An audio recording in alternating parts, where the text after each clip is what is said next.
A profound shift is underway in the Eurasian heartland, a shift you probably never heard about in a strategic region most people cannot find on a map. For centuries, the vast Central Asia was Russian territory, but now a new power is reshaping its geopolitical architecture. This is China's methodical economic statecraft and its plan for regional influence. The five nations of Kazakhstan, Kyrgyzstan, Tajikistan, Turkmenistan, and Uzbekistan are not merely a geographic buffer for Beijing. They represent a critical nexus for connectivity, energy resources, and a gateway to European and Middle Eastern markets. While Russia has historically been the primary power, framing its identity as an Eurasian country civilization, Central Asia is now where Beijing's and Moscow's no-limits partnership is put to test. But what happens when no limits meets the inescapable reality of geopolitics? If you're interested in learning more about what happens beyond the headlines, hit the like button and subscribe to the channel, because in our world, every move matters. If China has a grand strategy in Central Asia, it travels along the New Silk Road. The Belt and Road Initiative is China's primary vehicle for economic expansion in the region. Announced by President Xi Jinping in Astana, the capital of Kazakhstan, back in 2013, this global development strategy aims to build a vast network of new land and sea routes. These new trade corridors are designed to secure China's energy and resource supply chains, thus creating alternative economic routes that reduce reliance on traditional maritime choke points, like the Strait of Malacca, where the US maintains significant strategic influence. And Beijing's Belt and Road has been implemented through a wave of massive development and infrastructure projects. For Central Asia, the scale of these projects is game-changing. In Kazakhstan, China has invested billions in the energy sector, including the modernization of the Atyrau oil refinery and the construction of the Zhanatuz wind farm. The Korgos Gateway, a dry port on the China-Kazakhstan border, is another flagship project, poised to become one of the largest logistics hubs in the world, a gateway between China and the European market. Moreover, bilateral trade has soared, reaching $44 billion in 2024, thus solidifying China's position as Kazakhstan's largest trading partner. In Uzbekistan, Chinese firms are deeply involved in fossil fuel and renewable energy projects. State-owned enterprises like China Energy Engineering Corporation are developing thousands of megawatts of solar power capacity. But beyond energy, Chinese company BYD is partnering with Uzbekistan to develop the country's electric vehicle market. And the planned China-Kyrgyzstan-Uzbekistan railway is another landmark project. This railway, still years away from completion, is expected to shorten the route for freight from China to Europe and the Middle East by 900 kilometers, bypassing Russia and significantly enhancing the region's transit potential. Further south, Turkmenistan's vast natural gas reserves, the fourth largest in the world, serve as a cornerstone of China's energy security. The Central Asia-China gas pipeline, which traverses Uzbekistan and Kazakhstan, has allowed Turkmenistan to diversify its energy exports away from Russia. China now receives over 30 billion cubic meters of natural gas annually from Turkmenistan, making it by far the largest customer. In Tajikistan and Kyrgyzstan, the two smallest and most economically vulnerable Central Asian states, are heavily indebted to China. In Tajikistan, Chinese investment has focused on mining and infrastructure, and for the first time in 2025, China has surpassed Russia as Tajikistan's top trading partner. Similarly, in Kyrgyzstan, Chinese-funded projects like the North-South Highway are crucial for the country's development. Yet, this economic dependence comes with a price tag, raising questions about debt sustainability and sovereignty. But the Belt and Road Initiative is more than an investment strategy. For Central Asia, it is a profound geopolitical realignment. By investing billions in infrastructure, China is engineering a modern revitalization of the Great Silk Road. And this process reestablishes Central Asia's historical function as a critical land bridge, thereby placing the region at the center of an increasingly integrated Eurasian supercontinent.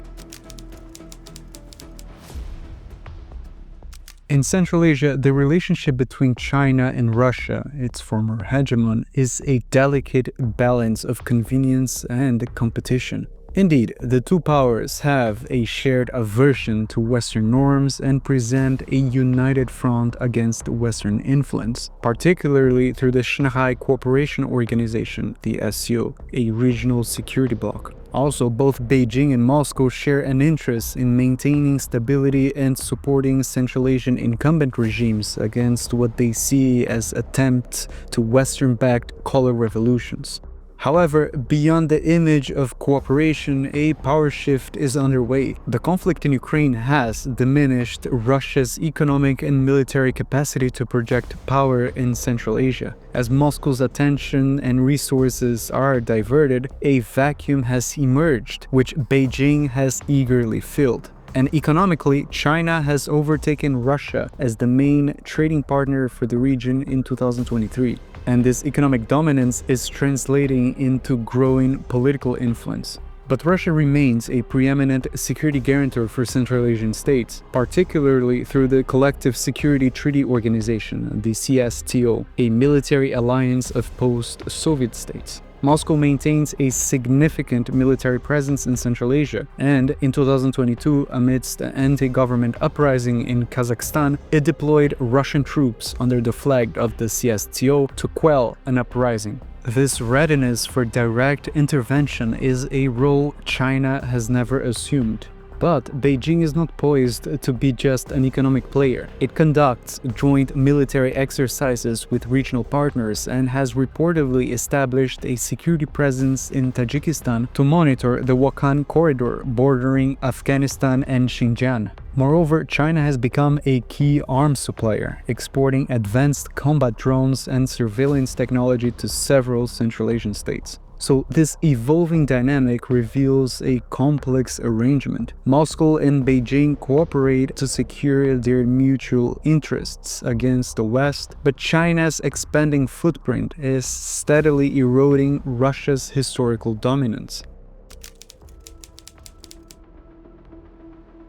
China's growing presence in Central Asia is not without its challenges. Public sentiment in the region is often skeptical of Beijing's intentions. Concerns over debt trap diplomacy are widespread, with both Kyrgyzstan and Tajikistan owing a major portion of their external debt to China. There is also concerns over Beijing's policies on Uyghurs in Xinjiang, which resonates deeply with Central Asians who share ethnic and cultural ties. But make no mistake, the Central Asian states themselves are not merely passive recipients of great power influence. They are active agents, skillfully pursuing their own multi-vector foreign policies, leveraging the competition to attract investment and security guarantees from all sides, including Russia, China, Turkey, and the West, in an attempt to maximize their own sovereignty and development.